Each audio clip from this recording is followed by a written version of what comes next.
ഗുരുവായൂരപ്പ, ഇതുവരെ നിന്നോടു പരിഭവം മാത്രമേ പറഞ്ഞുള്ളൂ, എന്റെ പരിതാപം മാത്രമേ പറഞ്ഞുള്ളൂ.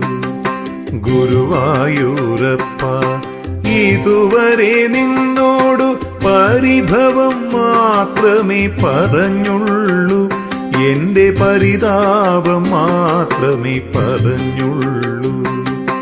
അവിടുത്തെ കാരുണ്യം ഓർക്കുമ്പോൾ ഇതരുതായിരുന്നെന്നു തോന്നുന്നു. അപരാധം കണ്ണ പൊറുത്താലും എന്റെ അവിവേകം സദയം ക്ഷമിച്ചാലും